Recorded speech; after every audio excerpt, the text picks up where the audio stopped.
Hello, everybody. I'm Jehron Petty, founder and CEO of ColorStack. This is a special limited podcast series to celebrate ColorStack's 5th anniversary, internally known as the Quinquennium, aka the Quinny. In this series, we're talking to some of the people who helped build the foundation of ColorStack. From funders to students to team members, you'll get a 360-degree view into the work that's powered us and why we're thriving today. Today, I'm joined by some of our earliest members, Paloma, Nia, and Tise. Welcome to the three of you. Cool. I would love for you to start with an introduction. So if you could tell us, obviously your name, what school you went to, what you studied, and what you're up to now. Maybe starting with Paloma. Yeah, thank you. Hi, Jehron. Hi, ColorStack. I'm Paloma St. Clair. I graduated from NYU back in 2023. I went to Tandon, the engineering school, and I studied integrated design and media with a minor in computer science. And right now, I'm working at Amazon as a software engineer in the ads department. Dope. Tisha, you want to go next? Everyone, my name is Tise. I studied at Cornell University in the College of Engineering. I majored in computer science, and I'm currently a designer at a fintech startup called Ramp. We love Ramp. Nia, take us home. Hey everyone, my name is Nia. I also went to NYU Tandon, which is the engineering school. Over there, I studied biomolecular science and got my minor in computer science. And right now, I'm currently at Google working on YouTube TV specifically as a product marketing manager. Great to hear. You guys are doing great things. So, first things first, I mean, for everybody out there, they may not all know this, but you guys are really some ColorStack OGs, right? You joined pretty early. You're really involved then and now. And so can you let kind of level set for the audience by letting them know when you joined ColorStack, what were some of the early programs you were in that we used to run that may not be around today, and kind of what was that experience like in the early days? Nia, let's start with you. So I need to fact check it, but I joined ColorStack like early days. When I checked the member portal, I was like 25th member, so like 20, maybe Wow. top 20, right? Wow. Um, and I think like at that time it was like Dran and I, Rami and Jelani, like very early days. Like, do you want to start a Penn chapter? Do you want to start an NYU chapter? Like beginning. So to see the growth right now, and like how international it is so crazy. Because I feel like the Mm. community aspect of it is still the same from day one, just like the support, the love that everyone's giving. So I really appreciate that. Some programs that I were in early days was the Sprout Fellowship. I don't know if we still have that around. Oh, Um, that's a but deep that said, pull. I met some of my closest friends in there, still talk to them to this day, so for sure. That's cool. That's super cool. And Paloma, I think you were also in the Sprout Fellowship. Maybe we can go to you. Yeah. So I don't exactly remember when I joined ColorStack because I thought I joined like freshman year, but if it's been here for like five, if it's turning five, then maybe I joined like early sophomore year. But I'm pretty sure I heard about it through Nia because you would talk about ColorStack a lot. So when I joined like originally, it was really just like I saw it as like okay, the Slack community, like this like really big Slack channel that just had a bunch of different channels. Like I was really in that like opportunities channel a lot, just like looking through like all the different internships and stuff. But one of the programs that I did early on was the Sprout program. I really think that program like helped me a lot with like professional development and also just like give me like an early like network of peers to learn from. That's so great to hear. Tisha, how about you?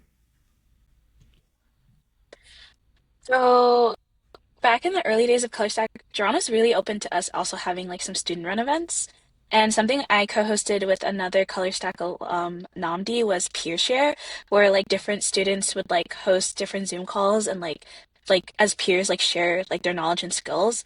And one of the things we actually did was like a Figma course. So a bunch of us in the early days like learning design together, and we like Mm. hosted the class on Notion, and that was like one of our early programming. So I did love that in the beginning, at least in ColorStack's journey, and we still do this today. We allowed a lot of like student run events.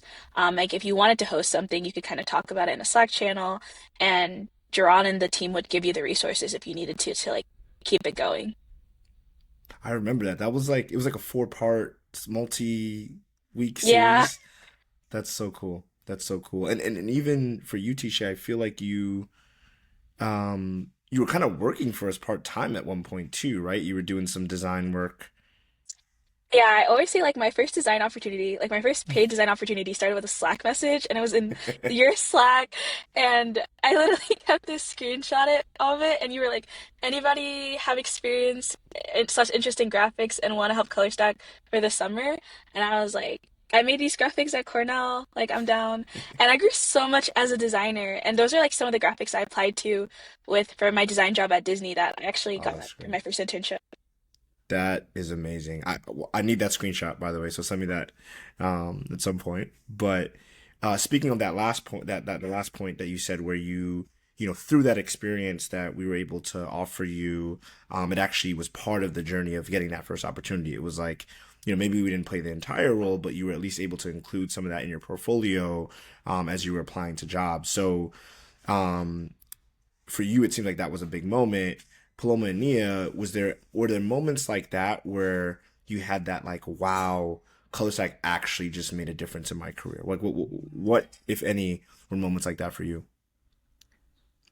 Um, I think the first like moment where I was like, wow, like this really made like an impact in my career was the Sprout program because the program was like really well structured because we had like a cohort of like people who were like also like working on different like goals to achieve for like the 6 week period. And then we also had like weekly like sessions where there would be like, resume review or just like different like professional development. And like Hmm. most importantly, almost like I had a mentor who like every week like we would meet and we would just go over like a technical question and I would actually practice like solving a technical interview question with her. So by the Wow. time I was able to like get an opportunity to interview at Amazon, like I actually had like the skills to like know how to go about properly going through a interview question, like doing the runtime, doing all those kind of stuff, and like just like practicing hard to like speak about like my solutions with like more confidence and stuff. So that was like a really like impactful program. And then also once I got the internship, and I think it might have been like the second like summer that I was interning in Seattle, or maybe it was the first, um but there would be like meetups like ColorStack meetups. So it would be cool to actually like meet all the people who are like in the Slack channels in person. And since everyone was interning at the time, like, you just like make some more friends. And even like to this day, I still run into a lot of people at like different events like around the city and like have made some pretty like close friends from those kind of situations. So those were like two really like impactful moments. That's super cool. And because we've been talking about Sprout so much, let me just give the audience a little primer on the structure of it. So, like you said, Paloma, it was a 12-week program that I think we did at least two cohorts of back in 2021. And yes, to your point, we matched every fellow to a mentor. We had weekly workshops. There was even an iteration of Sprout where we had a project that was associated with it.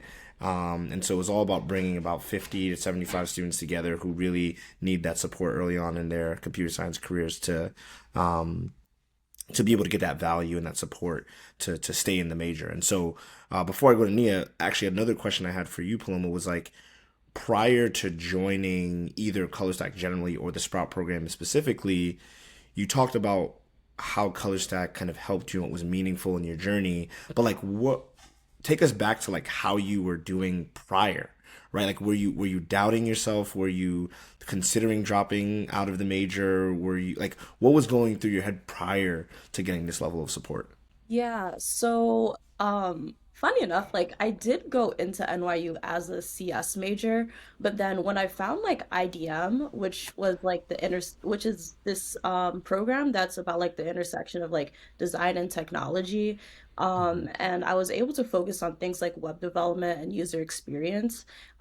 So I ended up switching my major to that because I felt like it aligned more with what I thought at the time like I would see myself doing, but it was really like with like joining ColorStack that it made me aware that there were more like roles that you could have in tech besides like strictly doing like, like a machine learning like in CS. Like it, Hmm. made you aware that like, oh, there's positions like, UX engineer, like front end developer, like software, like back end, front end. So like it really just like helped me like figure out where in tech I actually could like fit in and like the kind of like work that actually brought me joy. So it was like with that program that I was able to just spend like a bit more time actually like learning on like what was interesting to me and then also like sharpening my skills because I didn't have any like prior coding experience before I didn't have any coding experience before coming to college. So I always felt like a bit like, like behind from my peers who like had like, experience doing it in high school, maybe even had like an internship or something like that beforehand. So it kind of just like helped me figure out like where in tech I wanted to go into. And I even use like a lot of those like user experience related like thought processes and like a lot of like web development like at my job like every day at this point. So it's super That's great. helpful. That is great to hear. Nia, how about you? What was your wow moment? So I'm gonna give like a huge +1 to everything Paloma said about sprouts. Like maybe we should bring it back. Um, but at that time, I remember this was like pandemic-y. And just for context, like I didn't know I was gonna get into computer science at all. Like prior to this, literally like the year before, I was heavily set on medical school, was gonna become like the next Christina Yang. So to be where I am right now is so crazy. And I remember when I was just learning more about ColorStack and like Sprout specifically, it was like still getting into computer science, right? Like I just wanted to stray away from medical school. I did robotics in high school, so I was like, okay, like I guess I can do biomedical engineering, but like as I took more classes and like found the community, I was like, okay, maybe I want to do strictly CS, I guess. Right. But you can't work in CS, right? Like that's not a job title. So I think with like Sprout and ColorStack, it really showed me what careers are available to me because I think like at that time I was like, okay, like if I'm doing CS, it's just software engineering. I was like, okay, like I guess so. I guess that's like the right path. But my eyes were open to the different paths available to me. And also, like, so I changed my major. Initially, I was chemical and biomedical engineering on like the pre-med track, right? Yeah. Yeah, it's a whole mouthful. And then I switched to biomolecular science and then got my minor in computer science. But at this time, I was like a sophomore in freshman level classes. Like, even though the grade difference isn't that severe, like, I've always felt behind. Like, I felt like there's people coding out the womb. Like, they're younger than me, works at Google, Meta, Snap, and I'm like, how do I print? Like, what's really going on, right? So I felt lost in all of my classes and like it's typical. You don't see yourself in other people. You don't see yourself in your professors. So just leaning on color stock of like over the 15K, how many we have right now, people who look like me, who understand my story, who also may or may not have that traditional pathway as me. The coaches in the chat, the resume reviews, all the resources that really helped me feel confident when I didn't feel that way in school. Yeah. That's so real. That's so real. As you all think about like, you're some of the earliest members that joined, right? And so you've not only gotten that, it takes, a couple years maybe for new members to get something of value, right? Whether it's an internship, meeting someone new, building their skills, like they kind of get it within a couple years. You guys have been around for 4 or 5 years, so you've had enough time to give back, right? So what was the most fulfilling kind of moment where you gave back to the community or organization and why? Or you can talk about multiple moments if you want, but talk to me about, at least one moment where you gave back to the org, paid it forward in some way, and you kind of felt fulfilled.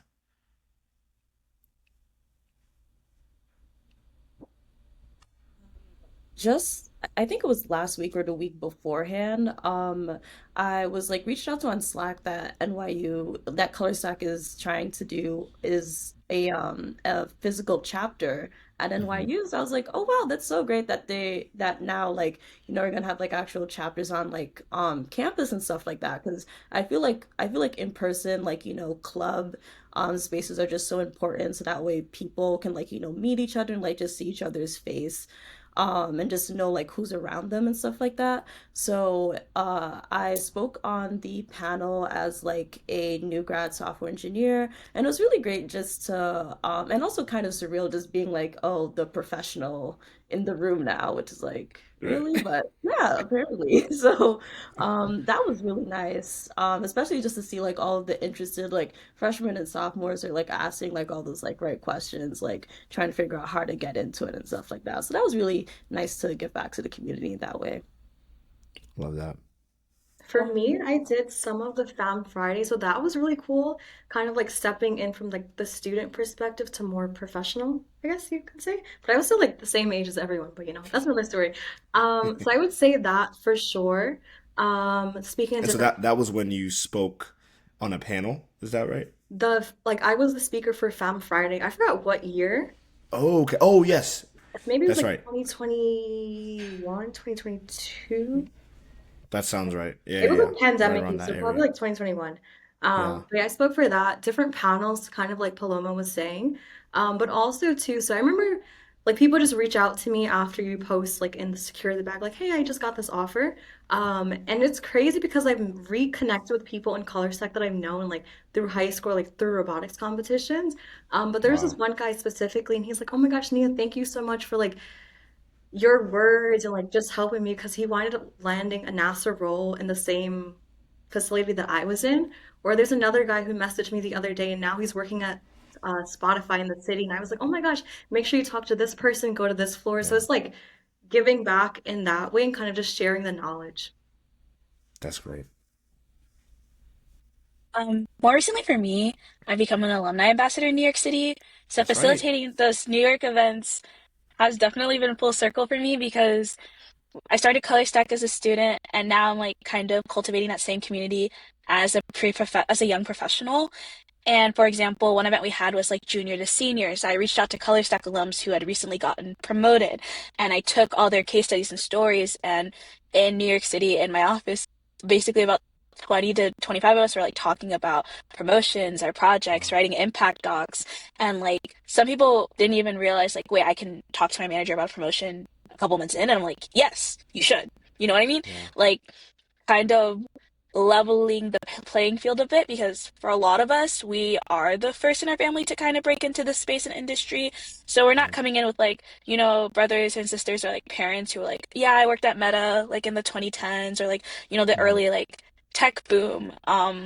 So we don't really like have that knowledge of like we can ask for this early or this is how you can leverage these resources or this is how you navigate these professional spaces. So hosting the junior to senior workshop and realizing that a lot of ColorStack alums do want to have these conversations about like boundaries at work, setting up my work calendar, talking about promo and like the money conversations have been pretty interesting that came up in the junior to senior, and like disseminating that information was really fun. Also, just the social aspect of like hosting like the happy hours, talking about AI.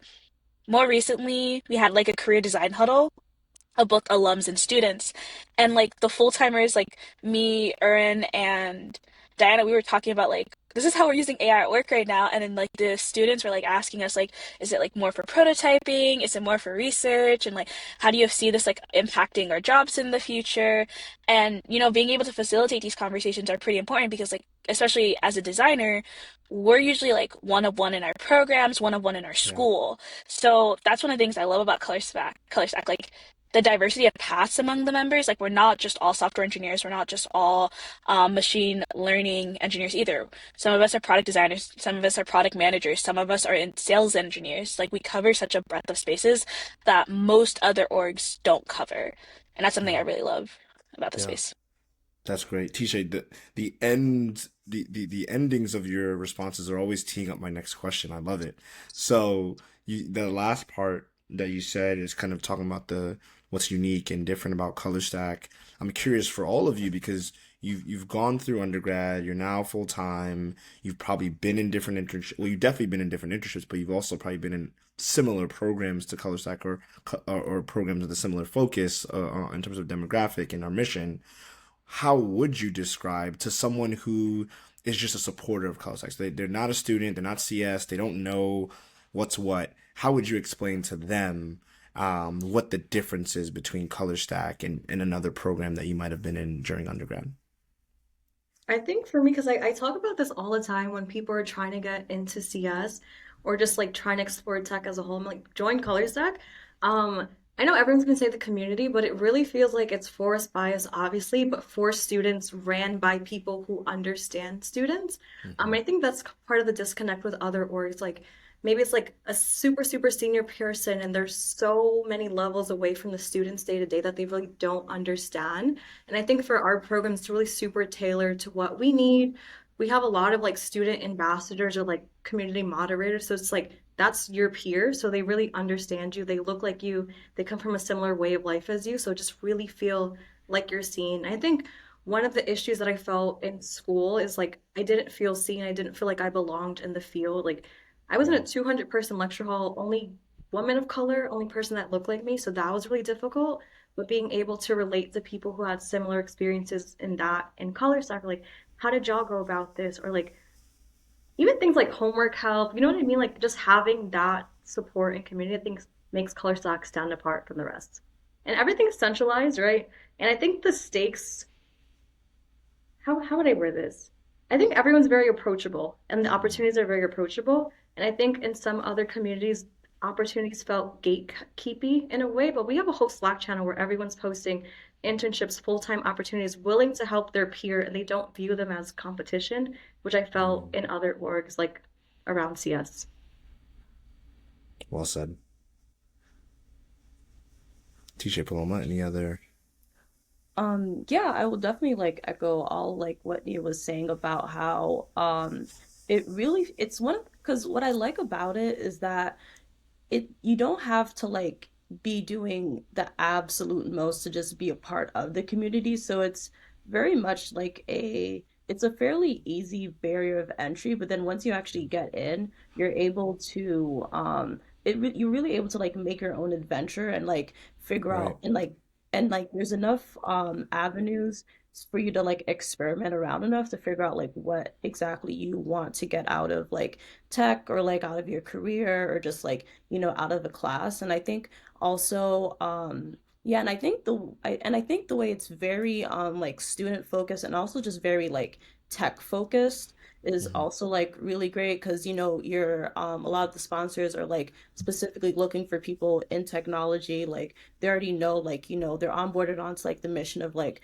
what the general like color stack candidate would be. So I feel like from there Right. it has like a very good like reputation. And then also like it's definitely like grown so much that like a lot of people just are like aware of it or like they're not aware of it yet, but like they will and like they'll be able to like get in. So I think it's a really great um low commitment but also like high like reward kind of program, which is nice because it's not too overwhelming. Yeah. Nice. I love that. I love that. Tisha, I know you kind of teed this up, so anything else you want to add beyond what you already said? Um, Genuinely, like the design, like meeting other Black and Latino designers in ColorStack has Mm. genuinely been life-changing for me. I was pretty Mm. blessed that early in my experience into design, I actually had a mentor who looked like me. Her name was Hmm. Femi, and there Oh, was of also course. Yeah. Jalil. Yeah, like, and this was actually very rare because I didn't realize how rare it was until they graduated. Um, and then I'm looking like around me, I'm like, wait, they're gone. It's Yeah. just me now, and the next designer who did look like me at Cornell didn't come till I was like a senior. So like that gap of community and like finding other like Black designers. I was fortunate that the Latino design community at Cornell was growing with like Emily, Kayla, Dennis, like Right. they started joining. But if it wasn't for ColorStack, I wouldn't have met Tolu. I wouldn't have met Chelsea. So Tolu, who is currently doing startups, Chelsea, who's at Microsoft. I wouldn't Hmm. have met those other Black designers. I wouldn't have had access to them, period. Yeah. And just my community for of design would have been much smaller, Hmm. especially when you compare to like what demographics kind of dominate in design. It does feel Right. lonely some days. So I'm so grateful for ColorStack just giving me that space. And now we have a design channel of about 500 people. And Yeah. you don't see that in other orgs because they're geared towards certain roles. You know what I mean? Like they're geared towards specific paths. So most people who show up to their events are of that path. And yes, they're adjacent, but they're not navigating the same problems that I am. They can't help Hmm. me with getting promo in the future. They can't review my resume in the same way. And I remember one of the first ColorStack events just being like design centric, and I was like, this space is different because Hmm. it's not just about becoming a software engineer. It's really about finding your home and space where you can thrive in tech and having people around you who collectively want to see you win as well. I love that. I'm gonna take all those responses and form a new way of pitching color stack. You guys gave me some new language. But I really appreciate that. Thinking about we're growing at an insane rate right now. I think we've been doubling every year. For the past few years, we're almost at 16,000 members now, if not more. And so it's definitely changed, right? In terms of what it takes to make the most of it. Like you were saying, Paloma too, it's like a very low lift, low commitment, but it's high ROI if you make it, if you generate that for yourself, right? So what is your advice to a new member? You guys are out working full time, you've kind of made the most of the org. For a new member, let's say they join late freshman year, just about to go in their freshman summer, what's the number one thing you think they should do to make the most of ColorStack?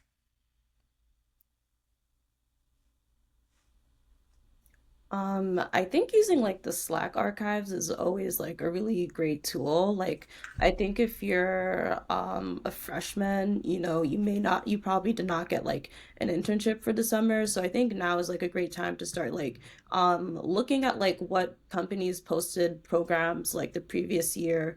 Hmm. Like, keep a general idea of like what date the application was released and just start building that spreadsheet so that way you're aware of like those specific like sophomore junior specific programs and like certain Hmm. like leadership incubators that like by adding those specific things that you may have not been able to find from like a typical Google search, but you found it in like the Slack channel could really help you figure out like what's the next step that you want to do.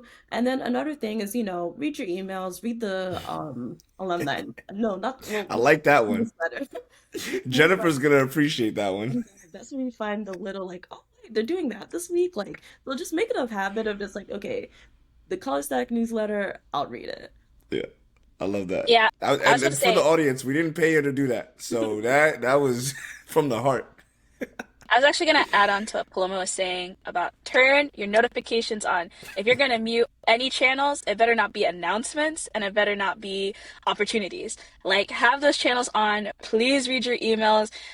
There's just so many opportunities that come into the Slack every day. Like for example, for alum, we had like the Nestment housing course that came Yeah. out, and I actually took it, and I learned so much about like, buying my first house, how to treat it as an investment, and like connecting with a broker, and like thinking about how much money I have to save in the future to take that next step in like building home ownership and taking like the next steps in my financial well-being. So that was great. As a student, you're getting way more opportunities in that side. Trust me. Internships, collectives, scholarship for conferences, like ColorStack sponsors these things, and you're not going to hear about them if your notifications are off. So turn your notifications on, especially for announcements, any city channels you're in. And so there's a channel, which I was going to highly recommend is if you are internshipless, your freshman summer, I need you to like lock in, join community side projects and just build a side project and post week to week what you're doing on that side project. And then at the end of the summer, put that side project on your resume and you are already a step ahead for recruitment. And through posting in community side project, you're probably going to make friends or even talk to people about this project, and you're going to have an accountability system, which I think is one of the huge benefits of ColorStack. And this advice works for you whether you're a product manager, um, product designer, or software engineer. Having a side project that you actively built over the summer when the bar to create things is now kind of been lowered because of how prevalent in AI is so important. So if it's your freshman summer, you're like, I'm kind of wanting to take a rest, but like, how can I best prep for this recruitment cycle? It's definitely being in the community side projects channel and just building something for yourself, whether it be a website, whether it be an app, document it with a channel, build those connections, and then apply with it that next upcoming recruitment cycle. I can't stress that enough. I love that. So yeah, plus one to everything that they said. I think when you're onboarding for anything, it can be a little bit overwhelming, just like in general. So for anyone that's new, I would definitely say browse through the channels because you can find community, whether it's related to CS or not. Like we have our different fun channels about, sports and community TV and things like that. So be able to know your peers inside and outside of tech because it's really those connections that will take you far. Another thing I will say for anyone that's new, just use your voice. You can literally put in any chat, hey, I'm new. This is my name, XYZ. I'm looking for XYZ. There'll be so many people that will willingly want to help you because the community is just built that way. So don't feel afraid to use your voice to say what you're looking for because everyone started new. So like we're all in the same boat as you. So I would say that there's a lot of resources. There's a lot of resources. Use those to your advantage. Talk to meet people. But yeah. I love that. Yeah, obviously Slack is our biggest form of communication value. So for the audience that may not be familiar, as all of you mentioned different channels and things like that, our Slack has over 100 channels. There's things like side projects, things like more social, like sports, TV and film. There's things like announcements, opportunities, homework help. And I think what's been beautiful, and I'm sure you guys have been seeing this, and Tisha, I think you definitely hosted one. What I love now is like the synchronous support. A lot of it was asynchronous, where we were just like sending messages and people would respond quickly. But now you have people doing huddles weekly where they're just in there holding each other accountable to do homework for like 4 hours. And I go in there, I'm saying like, this is beautiful to see. Um, there was another one on a like AI reading, like weekly research paper reading type thing. And so it's just so beautiful. But yeah, just for folks who aren't familiar, we have a very, very robust Slack workspace. There's channels for everything, and those sub communities are tight.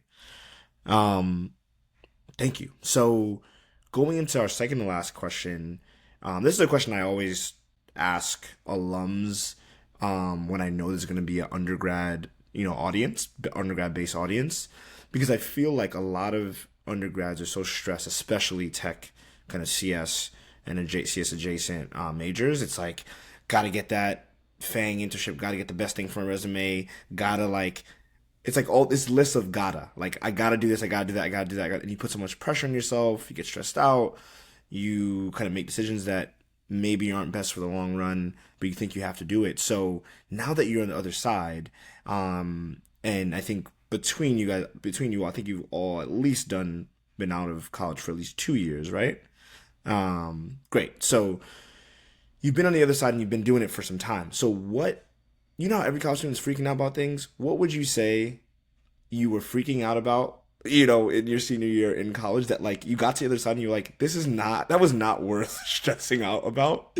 Like it's actually okay. And then I guess on the flip side of that, once you share that, maybe a piece of advice for students now that you're on the other side, like, hey, you don't have to take this thing as serious. Focus on these other things. My grades. My grades. No, it was really bad. Well, Jehron, you saw how I graduated. So, um, Right. I I won't lie, I did graduate with honors, like in the top ranking percentage of my class. Like I was a Merrill Scholar. There you go. But I was so stressed about school. I was Hmm. so stressed about school to the point where my seniors, fall and spring, I basically made it so I could almost do nothing. Hmm. Because I was so burnt out and I knew I had to like recover. And it was because like I was like doing a lot of like extracurriculars, school on top of recruitment. And I remember getting to like my senior year and my mentees would have the same stress of like, what do I prioritize? Like, is it clubs, my grades, like all this stuff? And I'd be like, something I've realized is every exam I failed did not matter. None of them mattered. Like truly, like I remember post Chem 2090, like I was breaking down crying and like Chem Robert 2090. Oh my gosh. Oh my goodness. That just like stabbed me. No, but I got my first prelim score back. I didn't even know what the curve was. So I just got the raw score and I felt my heart drop. And I was like breaking down crying and Robert Purcell Community Center, which we call RPCC. And I was like a wreck. Come to like next day, I get the curve and I'm like, oh, I'm above the median, and I'm like, what does that mean? They're like, oh, you're fine. Like your raw score actually did not matter that much. And then even years later, like I don't remember anything from that class, and nothing from that class is relevant to what I do now. Like Right. none of it. I think the friendships I formed in that class and kind of like the problem solving skills translated and managing stress probably translated, but like in terms of like that grade, irrelevant. Like so irrelevant. Like the bombed projects, like the miss, irrelevant. Yeah. And I'm also gonna just say this, like if you have to choose between failing an exam and passing an interview, please pass the Mm. interview. I remember I was in our discrete math structures, CS 2800, and I had my Disney interview the day after my discrete prelim. I did not pass that prelim, by the way. I didn't get a great grade. Yeah. I didn't get a great grade on it either. So there's no happy story on like how that class went for me.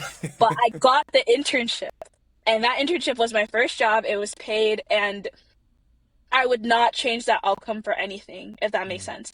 And I still graduated with honors, you know what I mean? So like one bad mark doesn't define where you can go in tech, and classes do not pay your rent at all. They don't pay your rent now, and they won't pay your rent in 3 years. So don't let them monopolize your time.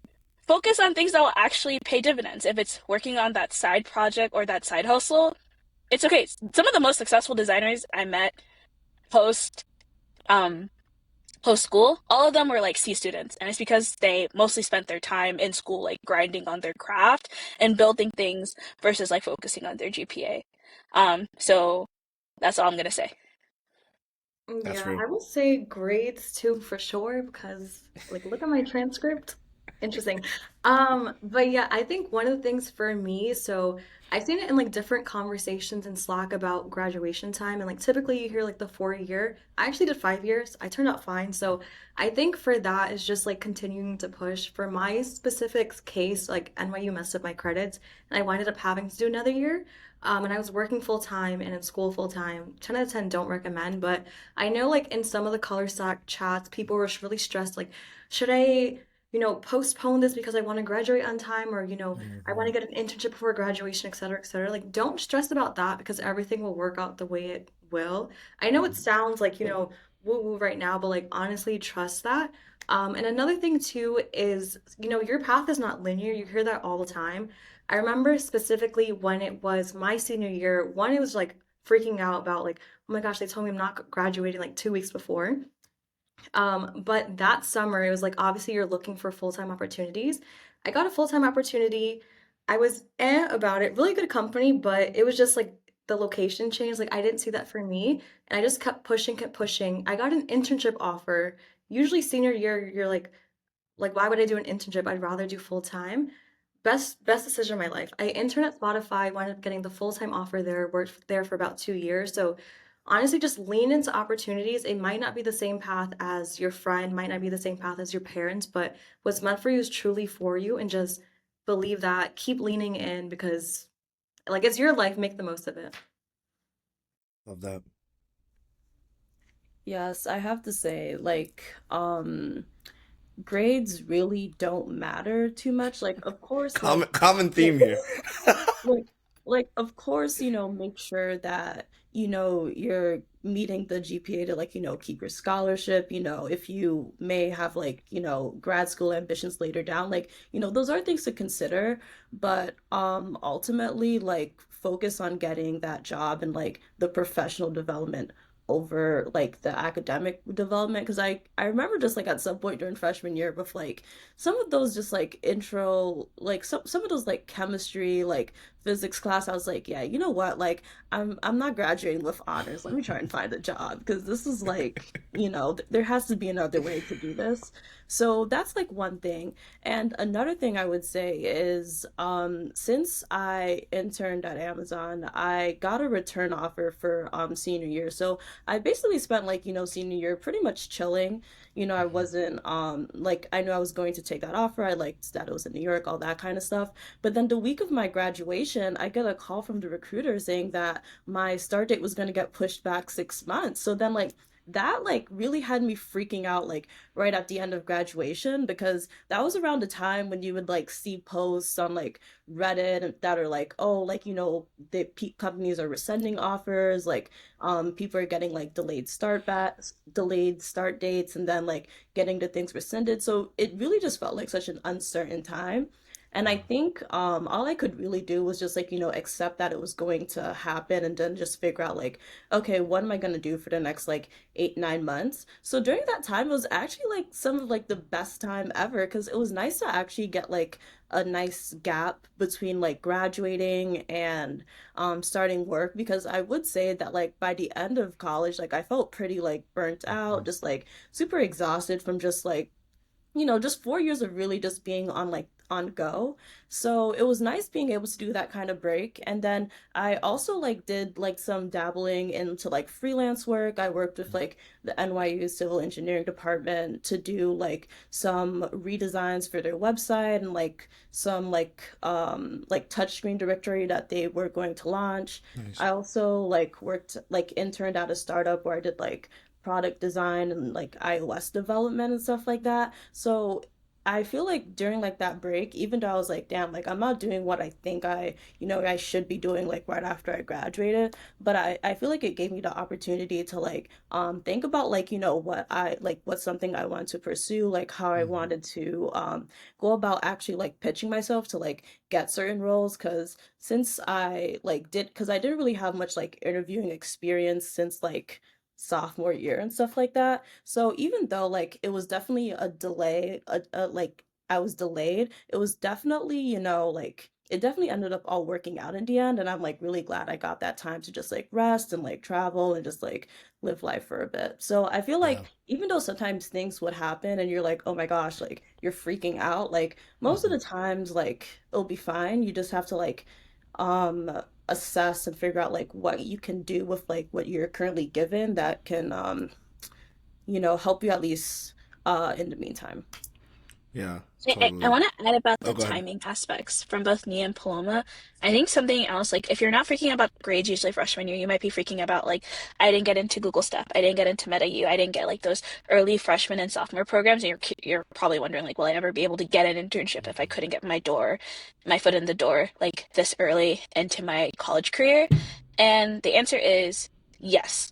Um, just because you experienced a lot of rejections, whether it be for internships or clubs, does not mean that you don't put yourself out there again. It's kind of like just treat failure as neutral and a data point. Okay, what did you do wrong this time, or what didn't work out about this time, and what lessons can you take for that for next time? So if you're kind of experiencing a lot of rejections, or like just like I'm kind of nervous about what my summer looks like because I don't have anything lined up while all my friends are like starting internships or like working at startups or doing freelancing. Um, Really, you get to decide what your summer looks like. And that might mean exploring different paths. That might be making some side projects. That might mean doing some pre-professional prep for yourself. But I do think like you get to determine how you use your free time for your freshman summer is like not like a bad thing. Like I purposely left my freshman summer to be empty to like explore. And that was like one of the best decisions I did for me. That's great.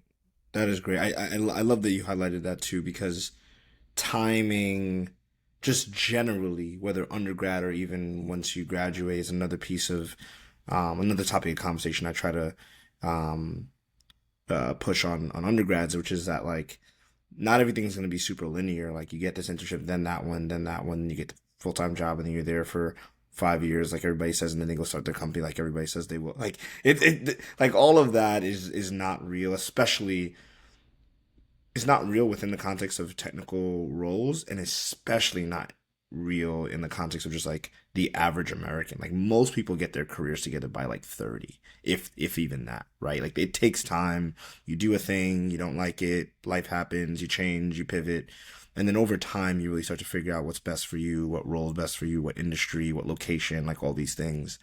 So I really appreciate kind of that advice about where people should put their energy, because you only have so many hours in a day, right? You only have so much time. You can't be stressed about everything. You can't be good at everything. Um, cool. We're winding down here. Last question for all of you. We're 5 years in. looking ahead to another 5 years of ColorStack and beyond, what do you hope and wish that ColorStack never loses? If one thing, just one thing, you're like, if all else goes to hits the fan, at least never lose this.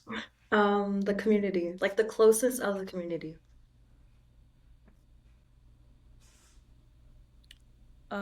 I would say like the willingness to help and like just accept people and especially just like help people and meet people where they're at and like bring them up. Love it. I think just the diversity of like our unique paths. Like we know we're stronger as a collective, but everyone in the community independently like is blazing their own trail, and we're proud to do that. So I really love the fact that when I'm in ColorStack, I get to meet people from all aspects of tech, not just like one narrow focus. Well said. Very concise, straight to the point. Appreciate you all. Well, thank you so much for indulging the questions. Thank you so much for sharing your wisdom, and thank you so much for being OGs. Like you guys joined at a time where ColorStack had nothing. I like to joke and say I had a Slack workspace in a dream at the time. So thank you for still being with us to this day and still giving back. I think that's the most important thing to me. I think I'm very fulfilled by the fact that we were able to help you on your journeys, but I'm even more thankful that you are anytime we ask you to kind of support in this type of way, whether it's speaking or mentoring or just organizing events, you guys always are kind of on our short list of people who always answer the call. So I really, really appreciate you all. Cool. Alrighty. Well, that's it for today's episode of our special limited podcast series celebrating 5 years of impact, community, and growth at ColorStack. If you like what you heard, let us know and stay tuned for the next episode. Peace. Bye. Bye.